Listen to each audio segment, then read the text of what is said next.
Hay un lugar en el mundo donde el hielo lo cubre casi todo. Un territorio donde los inviernos parecen eternos y los veranos apenas son una tregua de luz sin calor. Un espacio inmenso, dominado por glaciares que se extienden hasta donde alcanza la vista, con fiordos que se abren paso entre montañas cubiertas de nieve, mientras que los océanos, oscuros y fríos, esconden una vida exuberante bajo la superficie. Ese lugar es Groenlandia, la isla más grande del planeta, un coloso de hielo en el extremo norte del mundo, donde la historia, la geografía y la cultura han tejido un relato de resistencia y adaptación. Aquí, la naturaleza impone sus reglas. No es un lugar para la comodidad ni para la improvisación. Su vasto territorio está marcado por una capa de hielo de más de 1,7 millones de kilómetros cuadrados, una de las mayores reservas de agua dulce del mundo. Pero en sus costas, donde el hielo cede y permite la vida, se han asentado comunidades humanas durante miles de años. Son pueblos que aprendieron a sobrevivir en condiciones extremas, desarrollando técnicas de caza, navegación y construcción que los hicieron maestros del frío. La relación con el mar ha sido siempre la clave.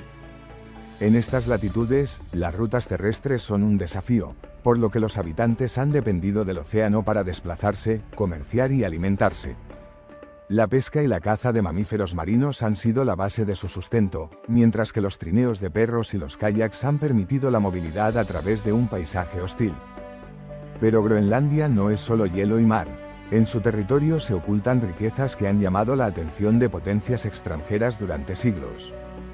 Bajo su suelo helado, hay minerales valiosos, tierras raras, yacimientos de petróleo y gas, y ahora, con el cambio climático alterando la geografía, nuevas rutas comerciales se abren en sus aguas antes infranqueables. Es una tierra con un potencial enorme, pero también con dilemas profundos. Y en medio de todo esto, su gente.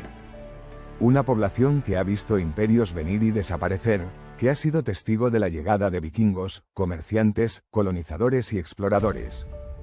Desde las primeras culturas que poblaron el Ártico hasta los inuit actuales, Groenlandia ha sido un hogar de tradiciones milenarias, de lenguas ancestrales y de una cosmovisión que entiende la naturaleza como un ente vivo, no como un recurso a explotar.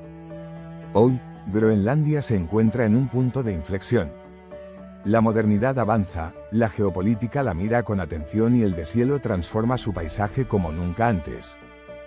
Su historia es la de un pueblo que ha sabido resistir, que ha mantenido su identidad en un entorno implacable.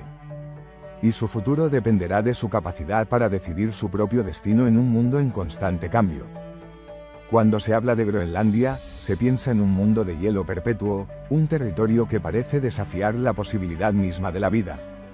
Sin embargo, esta isla ha sido el hogar de diversas civilizaciones a lo largo de miles de años, cada una dejando su huella en la historia de esta tierra extrema.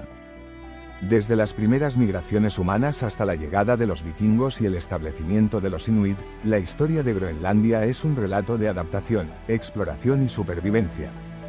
Los primeros humanos en llegar a Groenlandia no eran habitantes de tierras templadas ni viajeros improvisados. Venían del Ártico, conocían el frío y sabían cómo sobrevivir en un mundo donde el sol podía desaparecer por meses y la comida no crecía en la tierra, sino que debía ser cazada en el mar. La cultura Sakak, considerada la más antigua de Groenlandia, surgió alrededor del 2500 a.C. Se trataba de un pueblo originario de Siberia, que cruzó el estrecho de Bering y, tras siglos de migraciones a través de Alaska y Canadá, finalmente llegó a la costa oeste de Groenlandia. Allí, en las inhóspitas tierras cercanas a la bahía de Disco, establecieron pequeños asentamientos temporales. Eran expertos cazadores y pescadores. Sus herramientas, hechas de piedra, hueso y madera de deriva, reflejaban un conocimiento detallado del ecosistema ártico. Utilizaban arpones para cazar focas y ballenas, y desarrollaron estrategias de supervivencia que les permitieron soportar inviernos brutales. Sin embargo, la vida era frágil en Groenlandia. Su cultura desapareció misteriosamente hacia el 800 a.C., probablemente debido a cambios climáticos severos o conflictos con nuevas oleadas migratorias. Después de la desaparición de la cultura Sakak, un nuevo grupo humano emergió en Groenlandia, la cultura Dorset.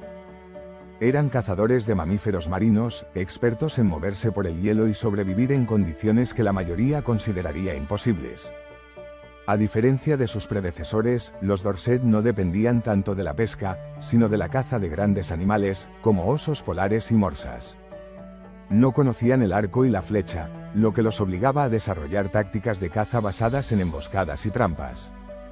Fabricaban herramientas de piedra y hueso increíblemente refinadas, y sus asentamientos estaban formados por viviendas semisubterráneas que los protegían del viento ártico. Pero lo que realmente los distingue es su misterioso final.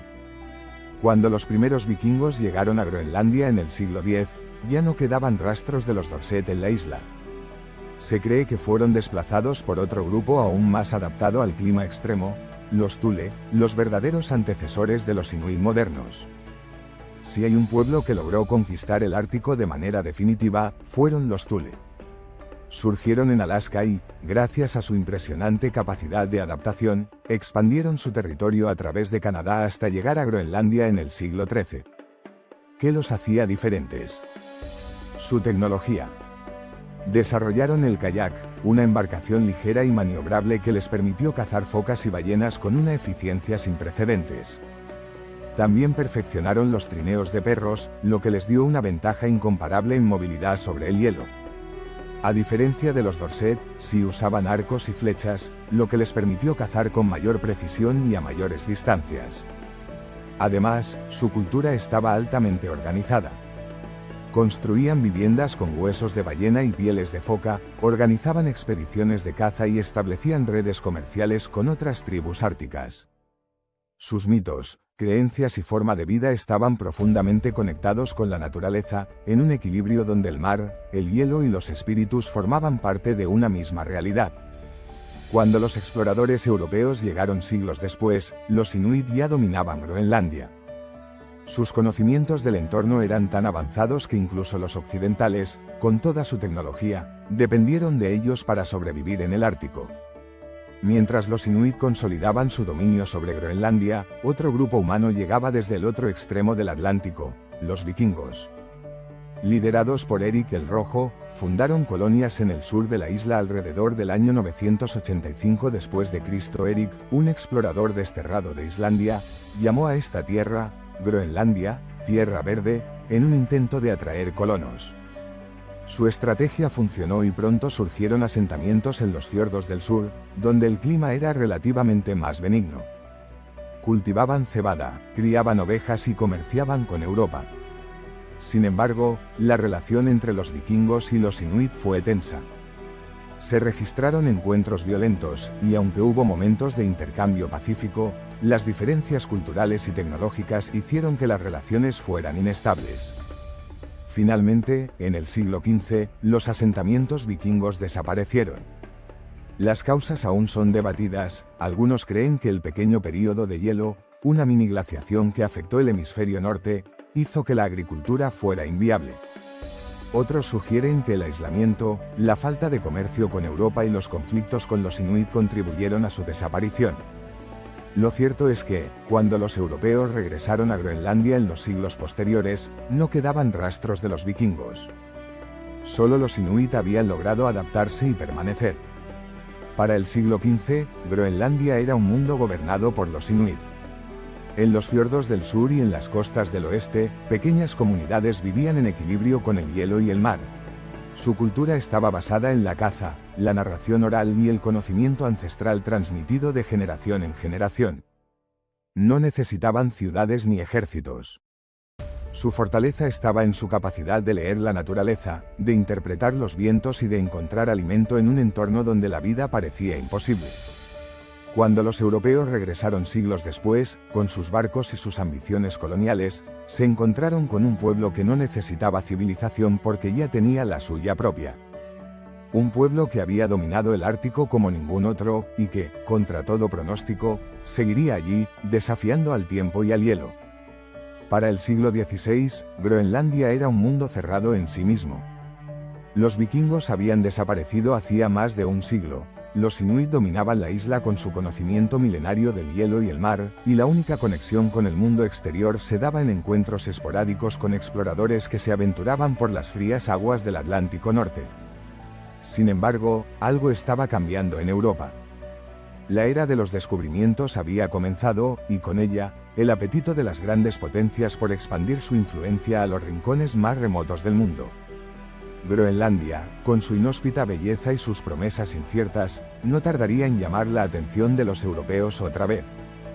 El primer interés renovado vino de la mano de navegantes y comerciantes, especialmente ingleses y holandeses, que exploraban las rutas árticas en busca de un paso que conectara el Atlántico con el Pacífico. Entre ellos, el célebre Martin Frobisher y John Davis llegaron a las costas de Groenlandia a finales del siglo XVI. Pero estos encuentros fueron fugaces, no encontraron ciudades ricas ni puertos comerciales prósperos, solo un paisaje helado y una civilización inuit que, aunque fascinante, no ofrecía el tipo de riqueza que los imperios europeos codiciaban. Sin embargo, si había un pueblo que tenía razones para volver a Groenlandia, era Dinamarca. Durante la Edad Media, los reyes daneses habían reclamado la isla como parte de su dominio, basándose en la herencia de los vikingos que la colonizaron. Pero con el tiempo, el interés por Groenlandia se había desvanecido, y durante siglos el territorio quedó en el olvido.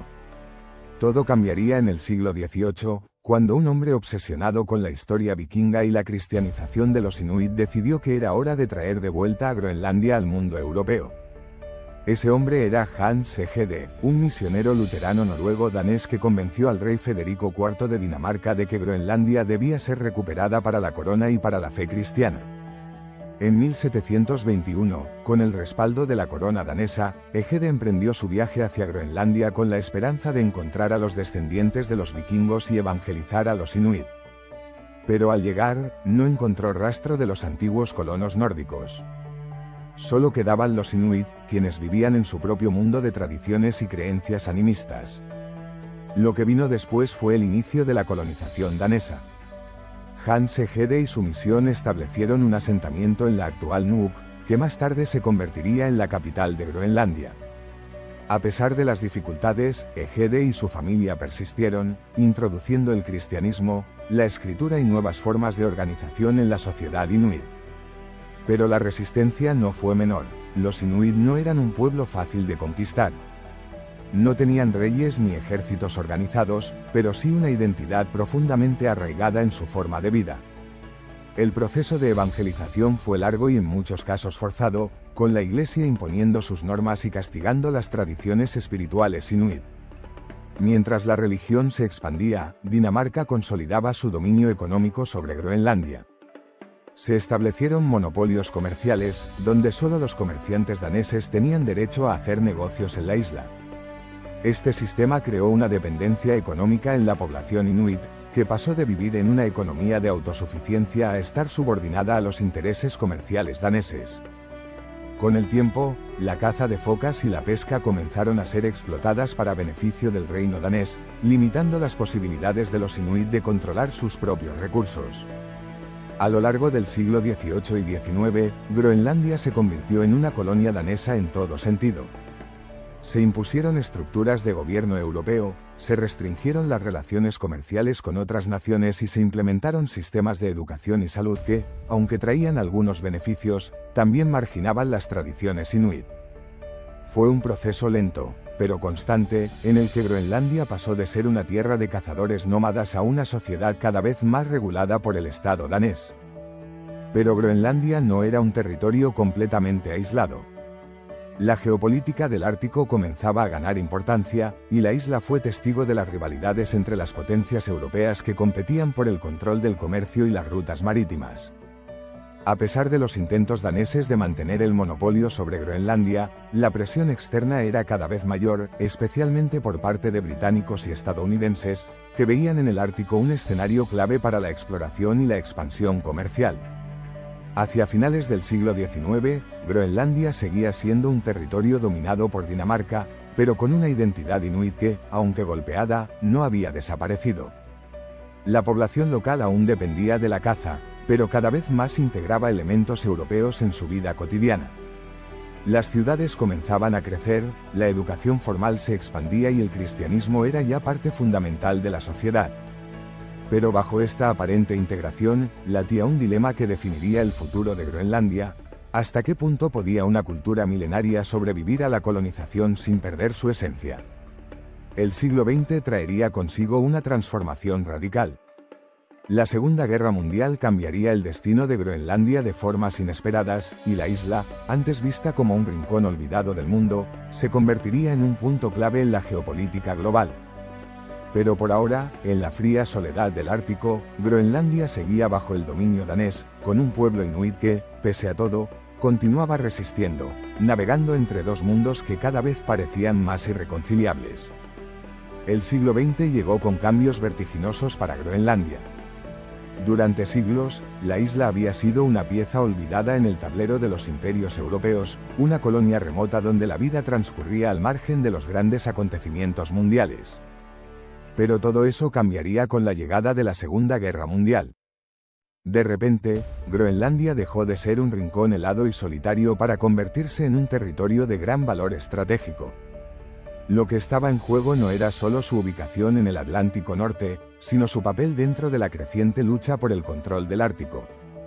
Cuando Alemania invadió Dinamarca en 1940, Groenlandia quedó en una situación incierta. Oficialmente seguía siendo territorio danés, pero el gobierno en Copenhague había sido tomado por los nazis, lo que dejaba a la isla sin dirección política clara. Fue entonces cuando Estados Unidos vio una oportunidad y decidió intervenir. Bajo el pretexto de evitar que Groenlandia cayera en manos alemanas, el gobierno estadounidense negoció con los gobernadores daneses en la isla y estableció bases militares en su territorio. Así, Groenlandia pasó de ser una colonia aislada a convertirse en un puesto avanzado en la estrategia de defensa del hemisferio occidental. La presencia estadounidense trajo consigo transformaciones profundas. Hasta ese momento, Groenlandia había sido un territorio controlado férreamente por Dinamarca, con un acceso restringido al exterior y una economía dependiente del monopolio danés. Pero con la llegada de los estadounidenses, nuevas tecnologías, infraestructuras y formas de vida comenzaron a infiltrarse en la sociedad groenlandesa. Se construyeron aeropuertos, estaciones de radio y carreteras, y la presencia de soldados norteamericanos expuso a los inuit a un mundo muy distinto del que conocían. Cuando la guerra terminó en 1945, Dinamarca intentó recuperar el control total sobre Groenlandia, pero ya no era posible volver al pasado. La población local había visto cómo era un mundo sin restricciones danesas, y aunque no tenían aún un movimiento independentista consolidado, comenzaron a surgir voces que cuestionaban la relación colonial con Dinamarca. En 1953, Dinamarca tomó una decisión drástica. Groenlandia dejó de ser oficialmente una colonia y se convirtió en un condado danés, lo que significaba que ahora era parte integral del reino de Dinamarca. En teoría, esto otorgaba más derechos a los groenlandeses, dándoles acceso a la ciudadanía danesa y a los beneficios del estado de bienestar escandinavo. Pero en la práctica, significaba también una intensificación de la influencia danesa sobre la isla. El gobierno danés lanzó un proceso de modernización en Groenlandia con la intención de integrar completamente el territorio a la sociedad danesa. Se promovió la urbanización, se crearon nuevos sistemas de educación y salud, y se buscó reemplazar progresivamente la economía tradicional basada en la caza por una más orientada a la pesca y el comercio. Sin embargo, estos cambios no siempre fueron bien recibidos. Para muchas comunidades inuit, la modernización impuesta significó la erosión de su cultura y la pérdida de su identidad. Un ejemplo emblemático de este proceso fue la reubicación forzada de numerosas familias inuit de pequeñas aldeas a nuevas ciudades planificadas por el gobierno danés. En muchos casos, estas reubicaciones se hicieron sin consultar a los afectados y con la promesa de mejores condiciones de vida que no siempre se cumplieron. El resultado fue un choque cultural y social que dejó profundas cicatrices en la sociedad groenlandesa. Pero la resistencia no tardó en manifestarse. A medida que pasaban los años, surgieron grupos políticos que empezaron a reclamar más autonomía para Groenlandia. Se formaron organizaciones que promovían la preservación de la lengua y la cultura inuit, y poco a poco se fue gestando un movimiento que buscaba reducir la dependencia de Dinamarca. Finalmente, en 1979, después de años de presión política y negociaciones, se logró un hito histórico. Groenlandia obtuvo su estatuto de autonomía, marcando el primer paso hacia la autogestión. Bajo este nuevo sistema, la isla adquirió control sobre varias áreas de gobierno, incluyendo la educación y la salud, aunque Dinamarca aún mantenía el control sobre la política exterior y la defensa. Este fue el principio de un proceso que llevaría a Groenlandia a redefinir su relación con Dinamarca y a explorar la posibilidad de una independencia total. Pero el camino no sería fácil. Los desafíos económicos, la dependencia de los subsidios daneses y la creciente importancia estratégica de la isla en la geopolítica mundial harían que la lucha por la autonomía groenlandesa fuera más compleja de lo que parecía. Lo que había comenzado con la Segunda Guerra Mundial como un cambio forzado en la posición de Groenlandia en el mundo, terminó convirtiéndose en el despertar de una identidad nacional que hasta entonces había permanecido en la sombra. Y a medida que Groenlandia entraba en las últimas décadas del siglo XX, el sueño de un futuro independiente comenzaba a tomar forma. Cuando en 1979 Groenlandia obtuvo su estatuto de autonomía, muchos pensaron que se trataba del final de su lucha por la autodeterminación. Pero en realidad, era solo el comienzo de una transformación mucho más profunda. Con esta nueva estructura de gobierno, Groenlandia adquiría el control sobre aspectos clave de su administración, como la educación y la salud, pero aún permanecía bajo la soberanía de Dinamarca en áreas fundamentales como la política exterior, la defensa y la economía. Sin embargo, algo había cambiado. Aquel estatus colonial que había definido la relación entre Groenlandia y Dinamarca durante siglos ya no existía. Ahora los groenlandeses tenían una voz política propia, podían gestionar su territorio con mayor independencia y, sobre todo, podían empezar a definir el rumbo de su nación sin depender completamente de Copenhague. Y con ello, el debate sobre la independencia, que hasta entonces había sido una idea abstracta, comenzó a convertirse en una posibilidad real. Los años 80 y 90 fueron un período de consolidación de este autogobierno. Se fortalecieron las instituciones locales y se buscó ampliar la participación política de los groenlandeses en los asuntos internos de la isla. Pero al mismo tiempo, se hizo evidente un problema fundamental: la dependencia económica de Dinamarca. A pesar de los avances en autogestión, Groenlandia seguía recibiendo una gran parte de su presupuesto a través de subsidios daneses. Esto significaba que, aunque en teoría tenía el poder de decidir su propio destino, en la práctica su viabilidad económica aún dependía de su relación con Copenhague. Pero entonces ocurrió algo inesperado. En la primera década del siglo XXI, el cambio climático comenzó a alterar el ecosistema groenlandés a un ritmo acelerado. Los hielos milenarios comenzaron a derretirse a una velocidad sin precedentes, abriendo nuevas rutas marítimas y exponiendo recursos naturales que hasta entonces habían permanecido inaccesibles. Groenlandia, que durante siglos había sido vista como una tierra inhóspita y poco rentable, de repente se convirtió en un punto de interés para las grandes potencias. Bajo su suelo helado, se descubrieron vastos depósitos de minerales raros, petróleo y gas, lo que hizo que gigantes industriales y gobiernos extranjeros comenzaran a mirar hacia la isla con nuevos ojos. Empresas chinas, estadounidenses y europeas manifestaron su interés en invertir en la explotación de estos recursos, lo que despertó un intenso debate dentro de Groenlandia. Por un lado, había quienes veían esta oportunidad como la clave para alcanzar la independencia. Si Groenlandia lograba explotar sus recursos de manera eficiente, podría reducir su dependencia económica de Dinamarca y eventualmente convertirse en un país autosuficiente. Pero por otro lado, estaban quienes advertían que esta fiebre por los recursos podía traer consigo un desastre ecológico y social, destruyendo el frágil equilibrio ambiental de la isla y afectando gravemente a las comunidades inuit que aún dependían de la caza y la pesca para su sustento. Mientras tanto, la relación con Dinamarca continuaba evolucionando. En 2009, se logró un nuevo avance con la aprobación de un estatuto de autogobierno ampliado, que otorgó a Groenlandia el control sobre prácticamente todas sus áreas de gobierno, excepto en defensa y política exterior. Además, se estableció que los groenlandeses serían reconocidos como un pueblo distinto dentro del Reino de Dinamarca, lo que reforzaba su identidad nacional y su derecho a decidir sobre su futuro político. Este fue un paso crucial. Por primera vez, Groenlandia tenía la posibilidad legal de declarar su independencia si así lo decidía su población. Sin embargo, la cuestión económica seguía siendo el principal obstáculo. Dinamarca seguía proporcionando cerca del 60% del presupuesto groenlandés en forma de subsidios anuales, y aunque la economía local estaba creciendo gracias a la pesca y el turismo, aún no era lo suficientemente fuerte como para sostener un país independiente. Pero más allá de la economía, había otro factor que comenzaba a influir en el futuro de Groenlandia: la geopolítica. En un mundo cada vez más marcado por la competencia entre las grandes potencias, Groenlandia se convirtió en un territorio estratégico clave. Su ubicación en el Ártico, su acceso a nuevas rutas marítimas debido al deshielo y su potencial energético la convirtieron en un punto de interés para Estados Unidos, China y Rusia. Uno de los episodios más sorprendentes ocurrió en 2019, cuando el entonces presidente de Estados Unidos, Donald Trump, propuso comprar Groenlandia a Dinamarca, argumentando que era una adquisición estratégica para su país.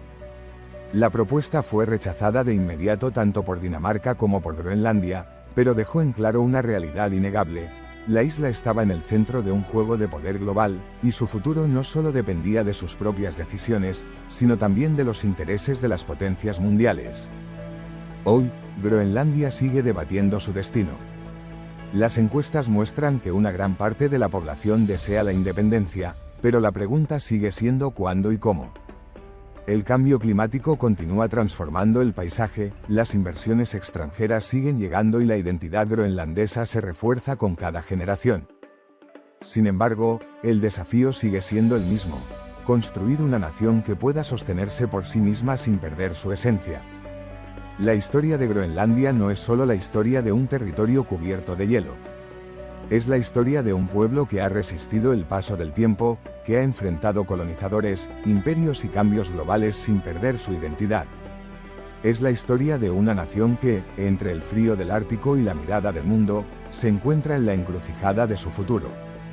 Y la pregunta que queda en el aire es: ¿será el siglo XXI el siglo en que Groenlandia finalmente se convierta en un país independiente?